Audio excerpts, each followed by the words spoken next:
Praise the lord. మన ప్రభు అయిన యేసుక్రీస్తు పరిశుద్ధ నామంలో దేవుని ప్రియులైన మీ అందరికీ ప్రభు నామంలో వందనాలు తెలియజేస్తూ ఉన్నాను. ఈ సమయం మందు మనం యోహాను సువార్త 14వ అధ్యాయాన్ని ధ్యానం చేసుకుందాము. విశ్వాసులారా, 14 నుంచి 17 వరకు యేసుక్రీస్తు ప్రభువు శిష్యులతో చివరి రాత్రి భోజనం చేస్తూ ఉన్న ఆ సమయంలోనే మాట్లాడిన విషయాలు అనేకమైన విషయాలు ఉన్నాయి. మిగిలిన సువార్తల్లో ఈ విషయాలన్నీ గ్రంథస్థం చేయబడలేదు. ఈ అధ్యాయాలన్నీ శ్రద్ధగా వినండి. ప్రత్యేకించి ఈ సమయమందు బైబిల్ గ్రంథాలు తెరచి యోహాను సువార్త 14వ అధ్యాయం ధ్యానం చేసుకుందాము. మీ హృదయములను కలవరపడనీయకుడి. దేవుని యందు విశ్వాసం ఉంచుచున్నారు, నా యందును విశ్వాసం ఉంచుడి. నా తండ్రి ఇంట అనేక నివాసములు కలవు. లేని ఎడల మీతో చెప్పుదును. మీకు స్థలము సిద్ధపరచ వెళ్ళుచున్నాను. నేను వెళ్ళి మీకు స్థలము సిద్ధపరిచిన ఎడల నేనుండు స్థలములో మీరును ఉండులాగున మరల వచ్చి నా యొద్ద నుండుటకు మిమ్మును తీసుకుని పోవుదును. నేను వెళ్ళుచున్న స్థలమునకు మార్గము మీకు తెలియనని చెప్పెను. అందుకు తోమా, ప్రభువా, ఎక్కడికి వెళ్ళుచున్నావో మాకు తెలియదే, ఆ మార్గం ఎలాగు తెలియనని ఆయనను అడగగా, యేసు, నేనే మార్గమును సత్యమును జీవమును. నా ద్వారానే తప్ప ఎవడునూ తండ్రి యొద్దకు రాడు. మీరు నన్ను ఎరిగి ఉంటే నా తండ్రిని ఎరుగుదురు. ఇప్పటి నుండి మీరు ఆయనను ఎరుగుదురు, ఆయనను చూచి ఉన్నారని చెప్పెను. అప్పుడు ఫిలిప్పు, ప్రభువా, తండ్రిని మాకు కనపరచుము, మాకంతే చాలును అని ఆయనతో చెప్పగా, యేసు, ఫిలిప్పు, నేనింతకాలము మీ యొద్ద ఉండినను నీవు నన్ను ఎరగవా? నన్ను చూచిన వాడు తండ్రిని చూచి ఉన్నాడు. గనుక తండ్రిని మాకు కనపరచుమని ఎలా చెప్పుచున్నావు? తండ్రి యందు నేనును నా యందు తండ్రియు ఉన్నామని నీవు నమ్మటలేదా? నేను మీతో చెప్పుచున్న మాటలు నా అంతట నేనే చెప్పటలేదు. తండ్రి నా యందు నివసించుచు తన క్రియలు చేయుచున్నాడు. తండ్రి యందు నేనును నా యందు తండ్రియు ఉన్నామని నమ్ముడి, లేదా ఈ క్రియల నిమిత్తమైనను నన్ను నమ్ముడి. నేను తండ్రి యొద్దకు వెళ్ళుచున్నాను గనుక నేను చేయు క్రియలు నా యందు విశ్వాసముంచు వాడును చేయును. వాటికంటే మరి గొప్పవియు అతడు చేయునని మీతో నిశ్చయముగా చెప్పుచున్నాను. మీరు నా నామమున దేనిని అడుగుదురో తండ్రి కుమారుని యందు మహిమపరచబడుటకై దానిని చేతును. నా నామమున మీరు నన్నేమి అడిగినను నేను చేతును. మీరు నన్ను ప్రేమించిన ఎడల నా ఆజ్ఞలను గైకొందురు.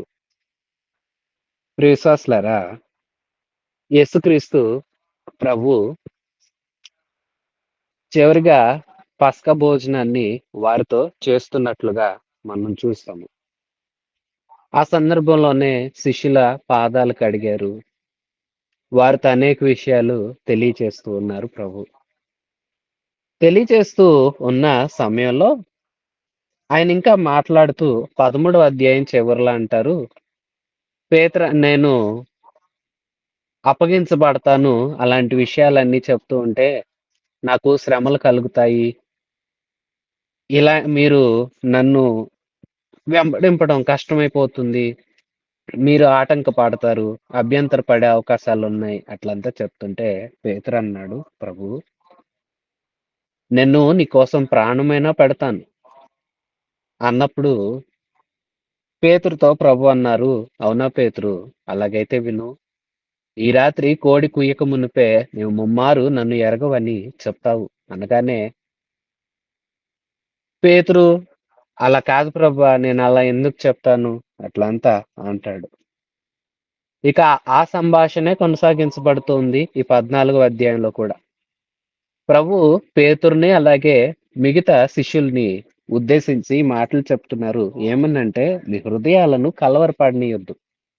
దేవుని యందు మీకు విశ్వాసం ఉంది కదా, నా అందు కూడా విశ్వాసం ఉంచండి. ప్రియ విశ్వాసులారా, ఇక్కడ యేసు స్పష్టంగా తెలియచేస్తున్నారు, దేవుణ్ణి నమ్మిన మీరు నన్ను నమ్మాలి, ఎందుకంటే ఈయనే దేవుడు. దేవుడు యేసు అనే పేరుతో మనిషిలాగా ఒక దేహాన్ని ఏర్పాటు చేసుకొని కన్య అయిన మరియ ద్వారా ఒక పసిబాలునిగా జన్మించి భూమి మీద సాధారణ మనిషిగా జీవించారు. ఈయనే దేవుడు సమస్తాన్ని కలిగించిన తండ్రి, సమస్తాన్ని స్థాపించినవాడు, సృష్టించినవాడు, నిర్మాణకుడు, అన్నీ అయ్యున్న దేవుడు యేసు అనే పేరుతో శరీరాన్ని ధరించుకుని వచ్చారు. అందుకే ప్రభు చెప్తున్నారు, తండ్రి మీరు నమ్ముతున్నారు కదా! దేవుడిని నమ్ముతున్నారు కదా! అయితే మీరు నన్ను నమ్మాలి. దేవుని యందు విశ్వాసం ఉంచిన మీరు నా యందు కూడా విశ్వాసం ఉంచండి. ఎందుకంటే ఈయనే దేవుడు. దేవుడే నరుడుగా వచ్చాడు. ప్రియ విశ్వాసులారా, ఈ విషయాన్ని అనేకులు గుర్తించలేకపోతూ ఉన్నారు. యేసుక్రీస్తు ప్రభువు పరిచర్య చేస్తున్న దినాల్లో ఉన్న పరిసయ్యులు, శాస్త్రుల్లాంటి వారు కూడా, యూద మతాన్ని వెంబడిస్తూ ఉన్నవారు కూడా ఆ విషయాలు గుర్తుపట్టలేదు. యేసయ్యను ఒప్పుకోలేదు. దేవుడు అని అంగీకరించలేదు. వారిలో అందరి కళ్ళ ఎదుట ప్రభువుకి సిలువ వేయబడ్డం, సిలువ శ్రమను అనుభవించిన ప్రభు సిలువలో మరణించి, సమాధి చేయబడి మూడో దినాన తిరిగి లేచి, తనకు ప్రియముగా ఉన్న వారికి అందరికి, తన్ను ప్రేమించు వారికి, తాను ప్రేమించిన వారికి ఆయన కనపడ్డారు. ఎవరికి పడితే వారికి అందరికి తను తాను కనపరుచుకోలేదు. ఆ తర్వాత ఆయన యొక్క మరణ పునరుత్థానాలకు ఈ శిష్యులందరూ సాక్షులుగా నిలవటం, వీరి సాక్ష్యాన్ని బట్టి అనేకులు ప్రభుని నమ్మటం, విశ్వసించటం జరిగింది. అంతవరకు అయితేనో చాలా మంది నమ్మలేదు. కానీ నమ్మిన వారు ధన్యులు. ఈయన దేవుడు. దేవుని మీద విశ్వాసం ఉంచుతున్నామంటే దేవుడే యేసుగా వచ్చారు. ఆయన మీద కూడా విశ్వాసం ఉంచాలి. విశ్వాసం చాలా అవసరం. దేవుడిని నమ్మిన వారు మంచిది. మీరు నాస్తికులుగా లేరు. దేవుణ్ణి నమ్ముతున్నారు. అయితే క్రైస్తవులమైన మనం యేసయ్యను సంపూర్ణంగా విశ్వసించాలి. ఆయనే దేవుడు శరీర ఆకారమందు వచ్చిన నరుడు, దేవనరుడు. దేవుడే నరుడై భూమి మీదకు వచ్చారని మనం విశ్వసించాలి. ఆయన యందు మనకు విశ్వాసం ఉంటే మన హృదయాలు కలవరపడవు. యేసు మీద ఎవరికైతే విశ్వాసం ఉంటుందో వాళ్ళు దిగులు పడరు, జడియరు. ఏ భయము అవసరం లేదు. ఎందుకంటే ప్రభు ఉంటానన్నారు, ఉంటారు. ప్రభువే సమస్తాన్ని చూసుకుంటారు. అందుకోసం ఎవరైతే ఆయన యందు విశ్వాసం ఉంచుతారో వారు కలవరపడాల్సిన అవసరం లేదు. శిష్యులతో కూడా చెప్తున్నారు, మీరు దేవుణ్ణి నమ్ముతారు కదా! యెహోవా దేవుణ్ణి ఆరాధిస్తూ ఉన్నారు కదా! ఆరాధిస్తున్న మీరు నన్ను కూడా విశ్వసించాలి. నా మీద కూడా మీరు పరిపూర్ణంగా నమ్మకం పెట్టుకుంటే మీ హృదయాలు కలవరపడవు. ఎందుకంటే యేసుక్రీస్తు ప్రభువు శిలువ మరణం తర్వాత తిరిగి లేచి తండ్రి యొద్దకు వెళ్ళిపోబోతున్నారు. ఆయన వెళ్ళిపోయాక వీళ్ళకు కలవరం కలుగుతుంది. ఏంటి మా ప్రభు ఉన్నంత కాలం, ప్రభువుతో నడిచినంత కాలం వారికి అన్నీ తెలీదు. పరిస్థితులు ఎలా ఉన్నాయి, ఏమవుతున్నాయి. అయితే ఒకసారి ప్రభువు పరలోకం వెళ్తే వీరే పరిచర్య చేయవలసొస్తుంది.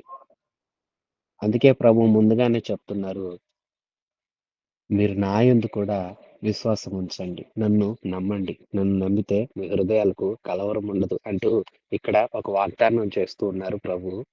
ఈ మాట ఇప్పటి వరకు ఎక్కడ ఎవరితోనూ చెప్పలేదు. మొదటిసారి ప్రభు ఈ మాటలు శిష్యులతో చెప్పారు.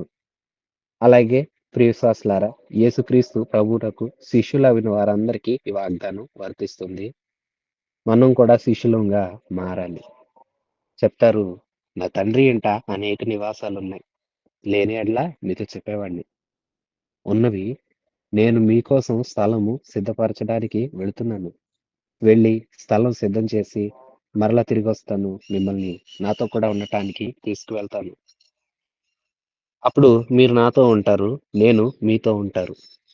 నేను మీతో ఉంటాను. మనం కలిసుంటాము అని చెప్తూ నేను వెళ్తున్న మార్గం ఏంటో మీకు తెలుసు అన్నారు యేసు ప్రభు. ప్రియ విశ్వాసులారా, మన ప్రభు ఈ విశాల విశ్వాన్ని అంతటినీ కలుగచేసిన దేవుడు. అంతరిక్షాన్ని, అందులో ఉన్న సమస్తాన్ని, ఈ భూమిని, అనేక గ్రహాలను, ఉపగ్రహాలను, అనేకమైన వాటిని కలిగించిన దేవుడు మన దేవుడు. ఈ అంతా దేవునిదే. ఆయన తండ్రి. అయితే ప్రభు చెప్తున్నారు, తండ్రి ఇంట నివాసాలున్నాయి. అవి ప్రత్యేకమైన నివాసాలు. అవి పరలోకానికి సంబంధించిన నివాసం. నేనెక్కడుంటానో అక్కడ మీకోసం నేను స్థలం సిద్ధం చేస్తాను. నేనందుకు వెళుతున్నాను. సిద్ధం చేసి మరలా వచ్చి మిమ్మల్ని తీసుకెళ్తాను. ప్రియ విశ్వాసులారా, అలనాటి శిష్యులకు, వింటున్న మనకు, అలాగే ఈ మాటలు చదివే వారందరికీ ఇదొక గొప్ప ఆదరణ. దేవుడట మన కోసం స్థలం సిద్ధం చేస్తున్నాడట. సిద్ధపరిచిన ఆ స్థలంలో మనల్ని తీసుకెళ్ళడానికి ఆయనే వచ్చి తీసుకుని వెళ్ళి వాటిలో మనల్ని నివసింప చేస్తారట. ప్రియ విశ్వాసులారా, సరే, దేవుడు స్థలం సిద్ధపరుస్తున్నారు. ఆ స్థలాన్ని పొందుకునే యోగ్యత మనం ఈ భూమి మీద ఉండగానే ప్రభునందు అందుకుంటున్నామా? ప్రభునందు యోగ్యులంగా మార్చబడుతున్నామా? అందరిని తీసుకుని వెళ్ళిపోతాడా? నమ్మాము అన్నంత మాత్రాన అవునండి మేము ప్రభువుని విశ్వసిస్తాము, ఆయనే దేవుడండి అంటారు. యేసుక్రీస్తు ప్రభువుని ఆరాధింపని వారు కూడా ఆయన ప్రభు అండి, ఆయన క్రైస్తవుల దేవుడు అట్లంతా చెప్తారు. దేవుడని వాళ్ళ నోటితో వాళ్ళు ఒప్పుకుంటారు, దేవుడని నమ్ముతారు కూడా. అలాంటి సందర్భంలో మనం కూడా అలాగే నమ్మాము అన్నంత మాత్రాన చేరగలుగుతామా? పరలోకాన్ని అందుకోగలుగుతామా? ఈ భాగ్యాన్ని మనం పొందుకోగలుగుతామా అంటే కాదండి.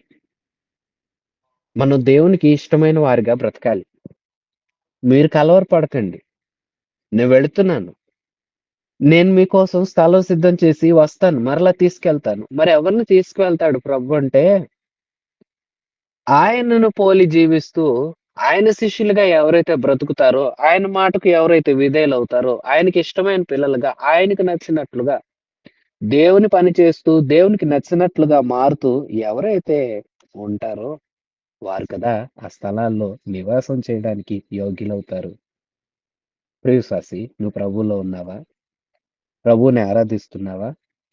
సంపూర్ణ విశ్వాసం కలిగి దేవునికి నిన్ను నీవు సంపూర్ణంగా సమర్పించుకొని ప్రభువుని సంపూర్ణంగా నీ సొంత రక్షకుడిగా అంగీకరించి బాప్తిస్మం పొంది దేవుని ఆత్మ చేత నింపబడి పరిశుద్ధతను కోరుకుంటూ పరిశుద్ధంగా జీవిస్తూ లోకంలో సాక్షిగా, దేవునికి పత్రికగా, దేవునికి ఇష్టమైన బిడ్డగా అనేకుల్ని దేవుని యొద్దకు నడిపించాక సాధనంగా నీవు ఉంటున్నావా? అయితే నీవు సంతోషించు. ఒకవేళ ఆ నామం పేరట ఆ నామాన్ని ప్రకటిస్తున్నందుకు, యేసయ్యను ఆరాధిస్తున్నందుకు నీకు కష్టం కలిగిందా? నష్టమేమీ లేదు. ఏమన్నా నష్టపోయావా? ఇబ్బందేమీ లేదు. అవమానించబడ్డావా? నలుగురు 4 మాటలన్నారా? ఏమీ ఇబ్బంది లేదు. ఏమీ పర్వాలేదు. ఎందుకో తెలుసా? నీవు క్రీస్తుకి ఇష్టమైన బిడ్డగా ఉన్నావు. ఆయన పని చేస్తున్నావు. ఆయనను ఇతరులకు ప్రత్యక్షపరుస్తూ, మంచి జీవితాన్ని జీవిస్తూ, పరిశుద్ధంగా ఉంటూ, ఎదుటివారికి నీ సాక్ష్యాన్ని, దేవుని యొక్క సువార్తను, ఆయన ప్రేమను పరిచయం చేస్తూ నువ్వు యథార్థంగా ఉంటున్నావు గనక, వారు నిన్నిక్కడ ద్వేషించవచ్చు గాని, ప్రభువు నిన్ను ప్రేమించి తనతో కూడా ఆయనుండు స్థలములో ఉంచుకోవడానికి, అక్కడ ఉండటానికి, తీసుకువెళ్ళడానికి ఇష్టపడుతున్నాడు. ఎంత గొప్ప భాగ్యం! ఈ భాగ్యం అందరికి రాదు ప్రియ విశ్వాసులారా. ఇక్కడ ఎవరో ఏదో అన్నారని దేవుడిని వదిలేసి క్రైస్తవాన్ని వ్యతిరేకించి ప్రభువుని ఆరాధింపని వారు లేదా నామకార్థ భక్తి చేసేవారు అనేకులు ఉన్నారు. ఏ సందేహం లేదు, వారందరూ విడవబడతారు. ఎందుకంటే వాళ్ళ యొక్క క్రియలే వాళ్ళకి సాక్ష్యం. వాళ్ళ యొక్క క్రియలే వాళ్ళ మీద సాక్ష్యం దేవుని ఎదుట పలుకుతాయి. వారి క్రియలే వారి మనస్సాక్షి దేవుని ఎదుట వారిని నేరస్తులుగా నిరూపిస్తుంది. అయితే ఎవరైతే ప్రభువుకి నచ్చేవారుగా, ప్రభువుకి ఇష్టమైన పనులు చేస్తూ, చాలా లోకంలో ప్రభువుకి నచ్చినట్లుగా బ్రతకడం కష్టమైనా సరే ఇష్టంగా, ఎందుకంటే దేవుడినే గురిగా పెట్టుకొని, దేవుడినే మాదిరిగా తీసుకొని, యేసుక్రీస్తు ప్రభువునే ఆరాధించుకుంటూ సాగుతూ ఉంటే, ఈ లోకమందు కష్టాలు, కడగండ్లు, ఇరుకులు, ఇబ్బందులు, అవమానాలు, నిందలు, ద్వేషాలు ఎదురవ్వచ్చు. కానీ దేవుడు ఒక ఉన్నతమైన రాజ్యాన్ని ఏర్పాటు చేశారు. ఆ రాజ్యంలో మనకు స్థలం అనుగ్రహిస్తారు. ఆ స్థలమందు మనల్ని ప్రభు ఉంచుతారు. ప్రభుతో మనతో ప్రభు నిత్య ఆనందంలో యుగయుగాలు ఆయనతో కూడా ఉంటాము. యుగయుగాల ఆనందం కోసం ఈ లోకమందు ప్రభు నిమిత్తమైన కొన్ని ఇబ్బందులు పడటంలో తప్పేముంది? పడవలసొస్తే అది భాగ్యమని ఎంచుకున్నారు అలనాటి అపోస్తలులు. అందుకే వారు ప్రభుకి ఘనులైన శిష్యులుగా ఉన్నారు. వారికి ఈ వాగ్దానం ప్రభు చేస్తున్నారు.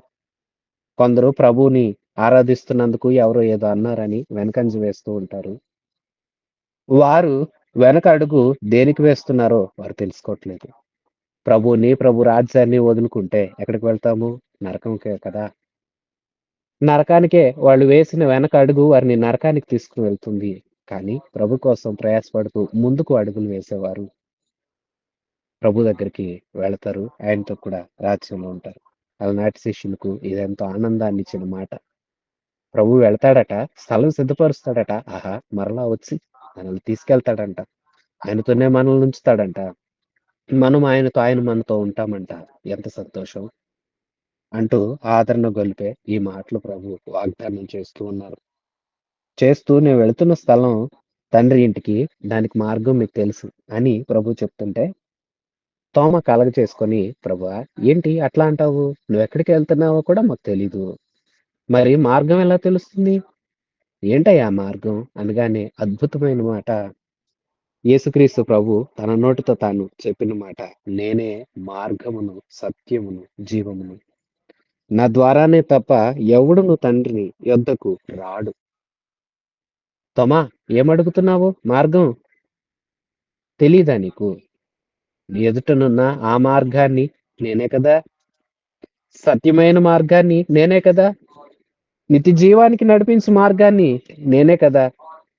ప్రియశ్వాసులారా యేసుక్రీస్తు ప్రభు మార్గం. ఆయనే మార్గం. మార్గం తెలియజేసేవాడు కాదు. ఇదిగో ఈ మార్గం గుండా వెళ్ళండి. ఈ మార్గం గుండా వెళితే అటు వెళతారు. ఈ మార్గం గుండా వెళ్ళండి. అట్లంతా మార్గాన్ని చూపించే మార్గదర్శకుడు కాదు. ఆయనే మార్గం. ఆ మార్గమే తండ్రి యొద్దకు మనల్ని తీసుకువెళుతుంది. ఎందరో భక్తులు ఏవేవో కావాలని ఎదురు చూశారు. కానీ పరలోక రాజ్యం చేరాలంటే ప్రభువే మార్గం.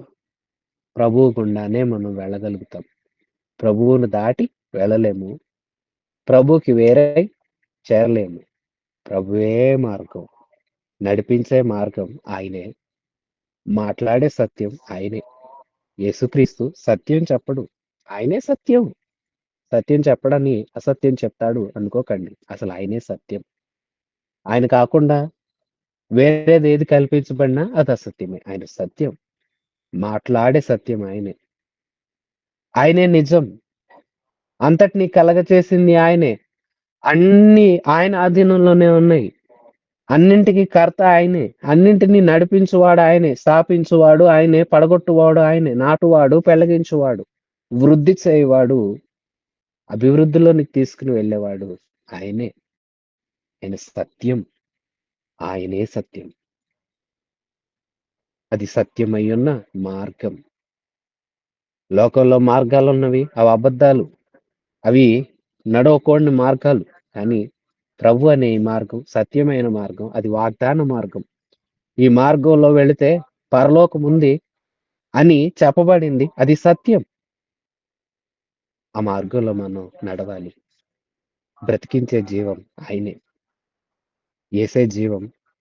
ఆయనే మార్గం. ఈ మార్గం గుండా సత్యము అయిన దేవునితో కూడా నడుస్తూ వెళితే నిత్య జీవాన్ని చేరుకోగలుగుతాము. తోమా తెలీదా? నేనే ఆ మార్గాన్ని. నన్ను వెంబడించాలి. నాతోనే నడవాలి. నేనే సత్యం. నన్ను ప్రకటించండి. నేనే జీవానికి తీసుకెళ్తాను. నా ద్వారా తప్ప, నేను చెయ్యి పట్టుకొని నడిపిస్తే తప్ప, నేను పిలిస్తే తప్ప, నా వెనకాల అడుగులు వేస్తే తప్ప, నాతో కలిసి నడిస్తే తప్ప ఎవ్వరు తండ్రి యొద్దకు రాలేరు. తండ్రి యొద్దకు వెళ్ళటానికి వేరే మార్గం లేదు. ఏకైక మార్గం ప్రభువే మార్గం. ప్రియవిశ్వాసి, ఈ మార్గంలో నీవు నడుస్తున్నావా? అసత్యమైన మార్గాల్లో నడుస్తున్నావా? అయ్యో! వారు బిలాము నడిచిన మార్గాన నడిచారు. బహుమానాన్ని ఆశించిన బిలాము వలె నడిచారు. అయ్యో! వారు కయీను నడిచిన త్రోవను నడిచారు. వారికి శ్రమ అని లేఖనం సెలవిస్తూ ఉంది. అలాగే ఒకని దృష్టికి నచ్చే మార్గం గలదు. తుదకు అది మరణానికి దారి తీస్తుంది. వాడు తిన్నదనుకుంటాడు గానీ, అది తుదకు మరణానికి తీసుకొని వెళ్ళే మార్గం. పాపుల మార్గం ఉన్నదట. లోకుల మార్గం ఉన్నదట. ఎన్నో మార్గాలు మనం చూస్తూ ఉన్నాము. కానీ ఏ మార్గము మనల్ని పరలోకం చేర్చలేదు. పరలోకం చేర్చే మార్గం, ఏకైక మార్గం, ద్వారం, జీవమిచ్చు ద్వారం, సత్యమయున్న ద్వారం, మార్గం ప్రభువే. ప్రభు దగ్గరకు రావాలి. ప్రభువుని మనం తెలుసుకోవాలి. తద్వారా తప్ప ఎవ్వరు, ఎవ్వరు తండ్రి దగ్గరకు రాలేరు. నేనే తీసుకెళ్ళాలి. మీరు నన్ను ఎరిగి ఉంటే నా తండ్రిని కూడా ఎరిగి ఉందురు. ఇప్పటి నుండి మీరు ఆయన్ను ఎరుగుదురని చెప్తూ ఉంటే, మీరు నన్ను తెలుసుకోండి. నన్ను తెలుసుకుంటే నా తండ్రి కూడా మీకు తెలుస్తారు. అట్లంతా అంటుంటే ఫిలిప్ అడుగుతారు, అయ్యా ప్రభువా తండ్రిని చూపించవా? మాకంతే చాలు. తోమా అడిగారు, అయ్యా ఏంటా మార్గం? ఎక్కడికెళ్తున్నావు? ఫిలిప్ అడుగుతున్నారు, అయ్యా ఏంటి? తండ్రిని చూపించవు. బైబిల్ గ్రంథంలో అద్భుతమైన కోరిక, మనవి, ఒక ఆశ తెలియచేసింది ఫిలిప్ అని చెప్పవచ్చు. ఎందుకంటే ఫిలిప్ నిదానంగానే ఉంటారు. పేతురులాగా తొందరపడే స్వభావం ఫిలిప్‌కి లేదు. చాలా తక్కువ మాట్లాడతాడు. కానీ గొప్ప వాటి మీద మనసు పెట్టాడు. లోకులు ధనం కావాలి, ధనవంతులం కావాలని ఆశిస్తారు. బిడల జీవితాలు బావుండాలి, లేదా కుటుంబ పరిస్థితులు ఆశీర్వాదకరంగా ఉండాలి. ఎన్నెన్నో, ఎన్నెన్నో ఆశలు అడుగుతారు. ప్రియశ్వాసులారా, అవి ఇహ సంబంధమైనవే. మరి పర సంబంధమైన ఆశలు, కోరికలు మనకుంటున్నాయా? అయ్యా తండ్రిని చూపించొచ్చుగా, మాకంతే చాలు. నువ్వెన్నో పర్యాయాలు తండ్రి, తండ్రి అంటున్నావు. తండ్రిని మహిమపరుస్తున్నావు. తండ్రి పేరు చెప్తున్నావు. ఆ తండ్రిని మాకు చూపించొచ్చు కదా! అంతే చాలు కదా మాకు. అట్లంతా ఫిలిప్ అడుగుతుంటే ప్రభు అంటారు, ఫిలిప్పు నేను ఇంతకాలం మీతోనున్నా కదా! తెలీదా? నన్ను చూస్తే తండ్రిని చూసినట్లు కాదా? నేను నా అంతట నేనేమన్నా చెప్తున్నానా? నాతో చెప్పించేది తండ్రే కదా! నేను చేస్తున్న క్రియలు మీరు చూడట్లేదా? నాతోనే ఉంటున్నారు కదా! ఈ క్రియలను బట్టయినా మీరు తెలుసుకోలేదా? నన్ను పంపింది తండ్రే అని. నేను తండ్రితోనూ, తండ్రి నాతోనూ ఉన్నామని మీరు ఎరుగరా? ప్రియశ్వాసులారా, త్రిత్వమందున్న రెండో వ్యక్తి యేసుక్రీస్తు ప్రభువు. ఆయనే దేవుడు ఎవరో, దేవుని మనసేంటో, దేవుని క్రియలేంటో, దేవుడంటే ఎలాగుంటారో అనేది ఎవరికీ స్పష్టత లేదు. ఆ స్పష్టతనివ్వడానికి యేసు అనే శరీర ఆకారాన్ని ధరించుకుని, యేసు అనే పేరుతో వారి మధ్య తిరిగి, వారితో కూడా ఉన్న తండ్రి ఆయనే కదా! మేము ఏకమై ఉన్నాము. ఫిలిప్పు నువ్వు గమనించలేదా? తండ్రిని విశ్వాసంతో ఆరాధిస్తూ ఉన్నావు. కానీ నేరుగా ఆయనే శరీరాన్ని ధరించుకొనొస్తే గుర్తుపట్టలేకపోతున్నావా? నిజమే కదా! ఎంత విశేషం. వారు తండ్రి కావాలి తండ్రి అంటూ ఆరాధన చేస్తూ, ఆరాధన చేస్తూ, ఆరాధన చేస్తూ సాగారు గాని, నేరుగా ఆయనే దేవుడే మనిషిగా వచ్చి, దేవుడంటే ఏంటి? మానవుడంటే ఏంటి? దేవుని మాట ఎట్లా ఉంటుంది? దేవుని కార్యాలు ఎట్లా ఉంటాయి? దైవ ప్రేమ ఎట్లా ఉంటుంది? దేవుని సంకల్పం ఏంటి? అన్నింటిని ఆయనే కదా మాదిరిగా చూపించి వెళ్లారు. ఫిలిప్పు ఇంతకాలం ఉన్నాను నువ్వు తెలుసుకోలేదా? మేము ఏకమై ఉన్నాము. నన్ను చూస్తే తండ్రిని చూసినట్లే. నేను మాట్లాడితే తండ్రి మాట్లాడినట్లే. కారణం ఏంటంటే నాలో తండ్రి ఉన్నాడు. నాలో తండ్రి ఉండి నా ద్వారా ఈ క్రియలన్నీ చేయిస్తున్నారు. మాట్లాడిస్తున్నది తండ్రే. కార్యాలు చేపిస్తున్నది తండ్రే. అయినప్పటికీ నేను చేసే కార్యాలైనా నమ్ము. అప్పుడు నువ్వు తండ్రిని తెలుసుకుంటావు అంటూ ప్రభు తన మాటలు కొనసాగిస్తూనే ఉన్నారు. వీరు అనేకమైన ప్రశ్నలు వేస్తూ ఉన్నారు. మేము ఏకమై ఉన్నాం కదా! అట్లంతా చెప్తూ ఉన్నారు. నేను తండ్రి దగ్గరికి వెళుతున్నాను గనుక నేను చేసే క్రియలు నా యందు విశ్వాసముంచు వారు కూడా చేస్తారు. వాటికంటే మరి గొప్ప వాటిని చేస్తారని మీతో నిశ్చయముగా చెప్తున్నాను. ఫిలిప్పు తండ్రిని చూస్తావా? నేను తండ్రి ఏకమై ఉన్నాం. నన్ను చూచినవాడు తండ్రిని చూచినట్లే. తండ్రి యందు విశ్వాసం ఉంచి ఉన్నవాడు యేసుక్రీస్తు ప్రభు ఎలాంటి కార్యాలు చేస్తున్నారో అలాగే నా యందు విశ్వాసం ఉంచేవారు నేను ఎలాంటి కార్యాలు చేశానో వాటికంటే గొప్పవి కూడా చేస్తారు. చూసారా మన ప్రభు గొప్ప దేవుడు. ఏంటిది అంటే యేసుక్రీస్తు ప్రభు ఏం చెప్తున్నారు? తండ్రి నాలో ఉండి క్రియలు చేపిస్తున్నారు. ఇప్పుడు నా యందు ఎవరైతే విశ్వాసం ఉంచుతారో నేను వారిలో ఉంటాను. వారిలో ఉండి వీటికన్నా గొప్పవి చేస్తాను. యేసుక్రీస్తు ప్రభు శరీరంతో దేవుడుగా, నరుడుగా ఉన్ని ఆ 3.5 సంవత్సరాలలో ఆయన చేసిన కార్యాల కంటే విశ్వాసుల్లో ఉండి, ఆయన శిష్యులలో ఉండి, నేడు నీలో, నాలో మనందరిలో ఉండి ఆయన చేస్తున్న కార్యాలు మరి గొప్పవి. ఆనాటి ప్రభు యేసుక్రీస్తు నామధేయునిగా శరీరాకారంతో వచ్చినప్పుడు ఇదిగో చచ్చిన వారిని బ్రతికించారు, రోగుల్ని బాగు చేశారు.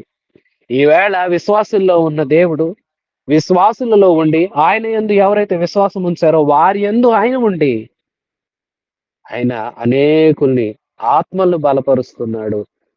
నరకానికి పోవలసిన ఆత్మలన్నింటినీ పునరుత్థాన శక్తి పొందుకొని దేవుణ్ణి తెలుసుకొని పరలోకానికి వెళ్ళేలాగా చేస్తున్నాడు. అనేక ఆధ్యాత్మిక రోగాలు తొలగించబడుతూ ఉన్నాయి. గొప్ప కార్యాలే జరుగుతూ ఉన్నవి. ప్రియశ్వాసులారా, మరి యేసులో తండ్రి ఉండి పని చేస్తున్నారట. మరి మనలో యేసు ఉండి పని చేస్తూ ఉన్నారా? నేను తండ్రి ఏకమై ఉన్నామని ప్రభు సెలవిస్తున్నట్లుగా నీవును ప్రభు ఏకమై ఉన్నారా?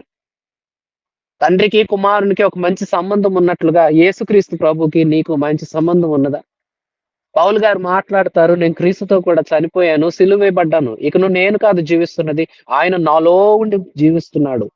నేనేది మాట్లాడుతున్నానో ఆయన నాలో ఉండి పలికిస్తున్నాడు. జీవించువాడను నేను కాదు, క్రీస్తు నా యందు ప్రత్యక్షమవుతున్నాడని పౌలు గారు సెలవిస్తున్నట్లుగా నీవు యేసుక్రీస్తు ప్రభుకి సాక్షిగా ఉండి యేసుక్రీస్తు ప్రభు యొక్క కార్యాలు చేస్తూ ఉన్నావా? యేసుక్రీస్తు ప్రభుకి ఇష్టమైన బిడ్డగా ఉండి యేసుక్రీస్తుని నీలో చూపిస్తూ ఎదుటివారు చూసినప్పుడు వారికి నీలో దేవుడు కనిపిస్తూ ఉన్నాడా? నీలో యేసు ప్రేమ కనిపిస్తూ ఉందా ఇతరులకు? నీలో యేసుకున్న పరిశుద్ధత కనిపిస్తుందా ఇతరులకు? యేసు అద్భుతమైన మాటలు చెప్పారు, అలాంటి మాటలు నీ నోటి నుండి వస్తున్నాయా? వ్యర్థమైన మాటలు వస్తున్నాయా? దేవునిలాగా పవిత్రమైన ప్రేమను చూపిస్తున్నావా? లోకంలో ఉన్న ఆకర్షణీయమైన ఆకర్షించబడే మోసపూరితమైన స్వార్థపూరితమైన ప్రేమను కలుగున్నావా?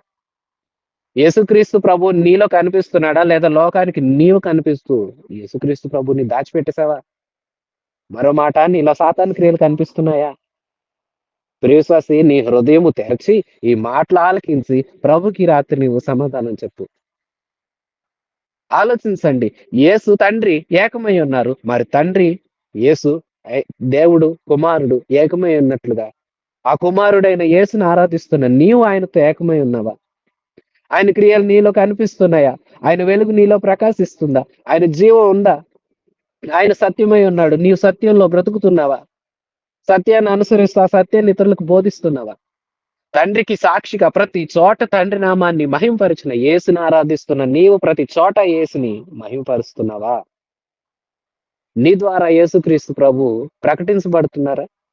నీ ద్వారా యేసుక్రీస్తు ప్రభు ప్రేమ నీ మిత్రులకి, బంధువులకి, ఆప్తులకి నేను చూస్తున్న ఇరుగు పొరుగుకి అందుతుందా? తండ్రి యొక్క రాజ్యాన్ని గురించి మాట్లాడి అందరికీ తెలియజేశారు ప్రభు. అలాగే నీవు కూడా యేసుక్రీస్తు ప్రభు ఇవ్వబోయే భాగ్యాన్ని, ఆయన ఇచ్చిన రక్షణను, ఆయన చేసిన త్యాగాన్ని అనేకులకు పంచుతున్నావా? నీ మాటల్లో ప్రభు కనిపిస్తున్నాడా? నీ చూపు ఎట్లా ఉన్నది? యేసుక్రీస్తు ప్రభు చూపులు పరిశుద్ధమైనవి.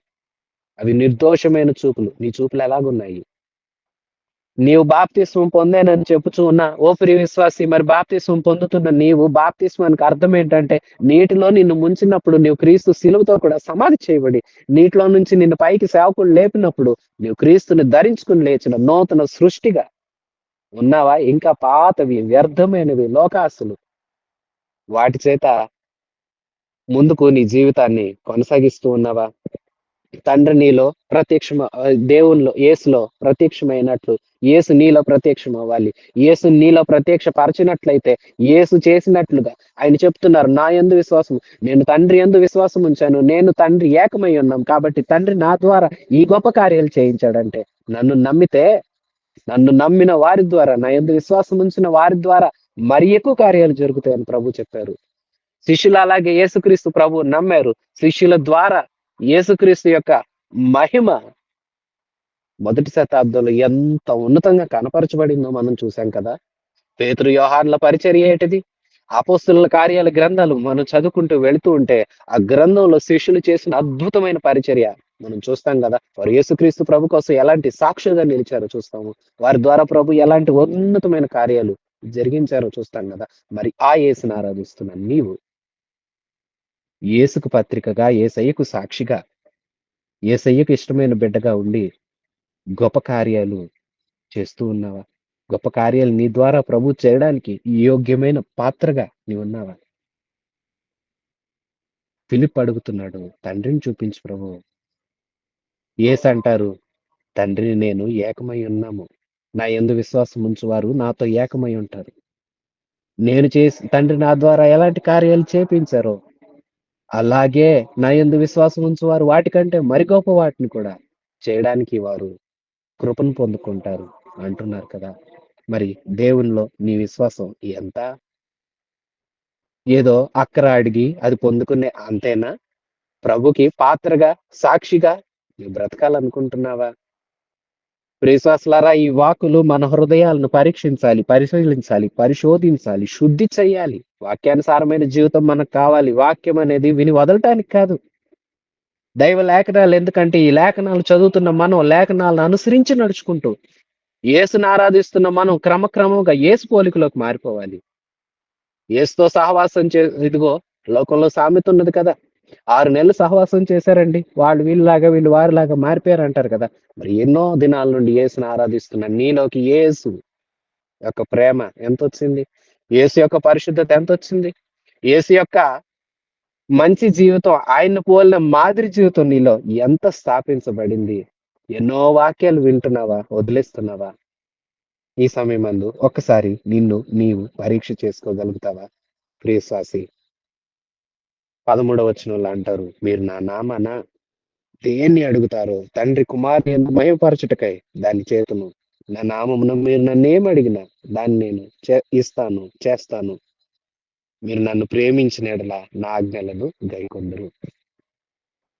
ఇదిగోండి, మీరు నన్ను ప్రేమిస్తే, నన్ను నిజంగా విశ్వసిస్తే, నేను తండ్రి ఏకమై ఉన్నామని మీరు నమ్మితే మీరు నా మాటకు విధేయులవ్వాలి. ఎవరైతే విధేయులవుతారో వారే ప్రభుకి శిష్యులవుతారు. ఎవరైతే ప్రభుకి శిష్యులవుతారో వారు యేసునామాన్ని అడగాలి. యేసునామాన్ని అడగటం అంటే యేసయ్య స్థానమందు నిలబడి, తండ్రి ఇదిగో నేను యేసయ్య బిడ్డగా అడుగుతున్నాను, నాకు ఈ కార్యం చేయవా అని అడగాలి. అప్పుడు మన ప్రార్థనకు యేసుక్రీస్తు ప్రభు సంతకం చేస్తారు. అప్పుడు మన ప్రార్థన ఆమోదించబడుతుంది.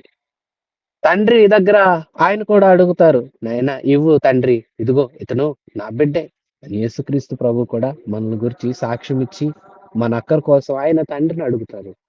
అప్పుడు తండ్రి వలన కుమారుని మహిమార్థం తండ్రి ఆ కార్యం చేస్తారు. తండ్రి మహిమార్థం కుమారుడు కార్యం చేస్తున్నాడు. మరి దేవుని మహిమార్థం యేసుక్రీస్తు ప్రభు యొక్క మహిమ కోసం నువ్వేం చేస్తున్నావు?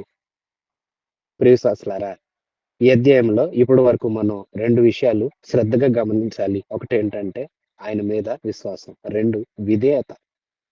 నా ఆజ్ఞలు గైకొనండి అని ప్రభు స్పష్టంగా తెలియచేస్తున్నారు.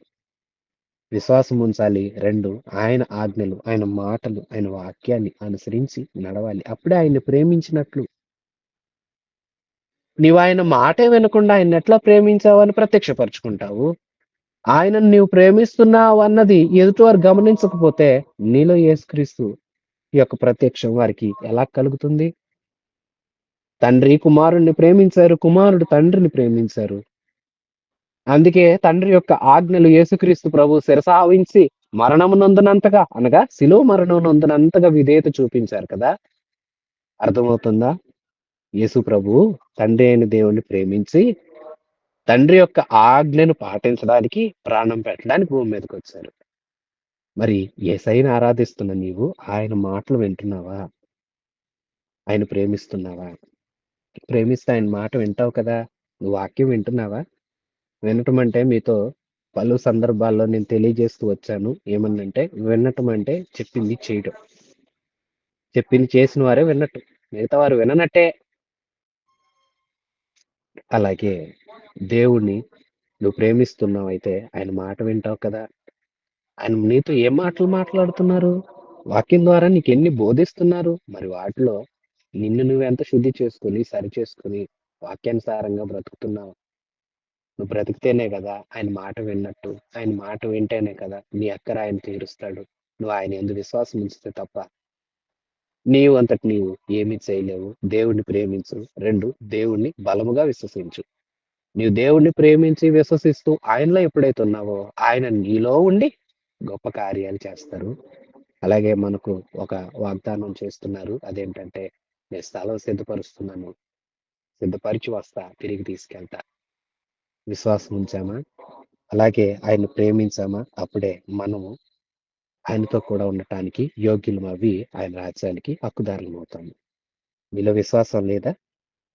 అలాగే ఆయన ఆజ్ఞలు వినే విధేయత, ఆజ్ఞలను పాటించే ఆయన మాట వినే విధేయత లేదా? అయితే ఆ రాజ్యం రాదు. మన ద్వారా దేవుడు ప్రత్యక్షం కాడు. ఇతరులు దేవుణ్ణి తెలుసుకోలేరు. ఇతరులు దేవుణ్ణి తెలుసుకోవాలంటే ఒకటి నీవు ఆయన్ని బలంగా నమ్మాలి. ఆయన్ని ప్రేమించాలి. ప్రేమించడం అంటే ఆయన మాట, ఆయన వాక్యం నువ్వు వినాలి. వినటం అంటే విన్నదాన్ని ఆచరణలో పెట్టడమే. ఇలాగ నువ్వు ఎప్పుడైతే చేస్తావో, ఒకటి ఆయన రాజ్యంలో స్థలం సంపాదించుకుంటావు. 2 నీలో ఆయనుండి నీ ద్వారా మంచి కార్యాలు జరిగిస్తారు. నీలో ఆయనుండాలంటే ఆయనుండటానికి తగిన యోగ్యత నీలో ఉందా? నిన్ను నీవు శుద్ధి చేసుకున్నావా? మీ దేవుడైన యెహోవా పాళెంలో సంచరిస్తారు కాబట్టి పాళెం పరిశుద్ధంగా ఉండాలని మోషే అలనాటి పాత నిబంధన భక్తులకు ఉపదేశించినట్లుగా యేసుక్రీస్తు ప్రభు నీలో నాలో ఉండాలంటే మనం పరిశుద్ధులంగా ఆయన మాట వినేవారంగా ఆయన యందు విశ్వాసం ఉంచేవారంగా ఉండాలి. అప్పుడు మన ద్వారా ఆయన మనలో ఉండి అనేక కార్యాలు జరిగిస్తూ ఇతరులకు మనల్ని ఒక మాదిరిగా ఉంచి మన ద్వారా ఆయన తను తాను లోకానికి ప్రత్యక్షపరుచుకుంటారు. మనం ఆయనకు పత్రికలుగా ఉండేలాగా మార్చుకుంటారు. అలా జీవిస్తూ ఉన్న మనల్ని ఆయన రాజ్యంలో చేర్చుకుంటారు. అలా ఉండాలని ప్రభు ఇష్టపడుతున్నారు. మరి నీవు ఇష్టపడుతూ ఉంటే ప్రియ విశ్వాసి ఈ మాటలు నీ హృదయమందు భద్రపరుచుకో. ఆయన మాట విను. వినదాన్ని ఆచరణలో పెట్టు. ఆయన యందు విశ్వాసం ఉంచు. పరిపూర్ణంగా నమ్ము. ఆయన నీలో ఉండటానికి తగిన యోగ్యతను నువ్వు సంపాదించుకో. మరో మాట మనకొక గొప్ప రాజ్యాన్ని వాగ్దానం చేస్తున్నాడు. ఆ వాగ్దానం చేయబడిన ఆ రాజ్యం మీద మన దృష్టి నిలిపి ముందుకు సాగుతాము. మిగతా వచనాలు వచ్చే పాఠంలో విందాము. అందాక ప్రభు కృప మనందరికీ తోడయ్యుండి ఈ మాటలు ప్రతి వారి హృదయాల్లో స్థిరపరిచి మహిమ కలిగిన ఆయన రాకడకు మనందరినీ సిద్ధపరచునుగాక. ఆమేన్. మన రక్షణకర్త అయిన యేసయ్య కృప, సృష్టికర్త అయిన తండ్రి ప్రేమ, ఆదరణకర్త అయిన పరిశుద్ధాత్మ సహాయం మనందరికీ సదాకాలం తోడయుండి నడిపించునుగాక. ఆమేన్. God bless you.